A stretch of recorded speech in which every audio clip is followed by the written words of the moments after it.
Hello, I am Mayank. Python Ninja Bootcamp में आपका स्वागत है. In this lecture, we will cover Q&A second. Let's get started. This section is very important to build up the basic foundation and will help you out in creating the logical approach to solve the complex programming problems.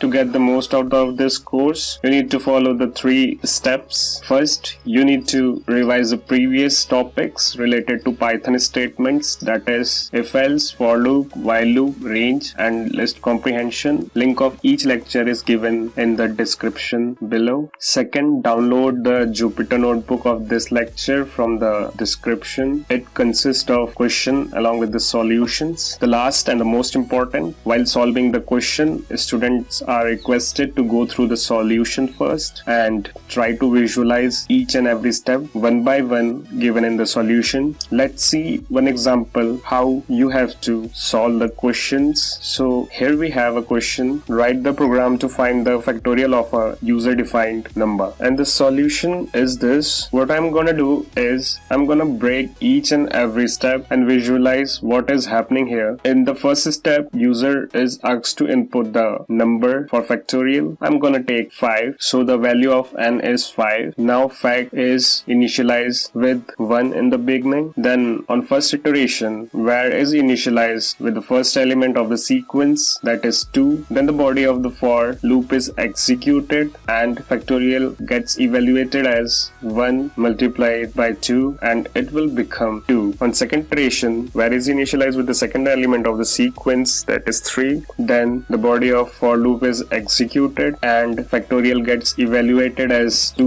multiplied by 3 and it becomes 6. On third iteration, var is initialized with the third element of the sequence, that is 4. Then the body of the for loop is executed and the factorial gets evaluated as 6 multiplied by 4 and it become equal to 24. On fourth iteration, var is initialized with the fourth element of the sequence, that is 5. Then the body of for loop is executed and factorial gets evaluated as 24 into 5 and it becomes equal to 120. After that, for loop is terminated and the print statement outside the for loop is executed and it will display the factorial of 5 is equal to 120. Now what you have to do is follow the same procedure and write step-by-step solution to get most out of this Q&A second. That's all about Q&A second. See you in the next lecture. Students, subscribe करें SN Gurukul channel को. Press the bell icon to see the latest tutorial. Comment करें to give your valuable feedbacks and suggestions. Next video में हम cover करेंगे method and function section. Till then, practice and thank you for watching.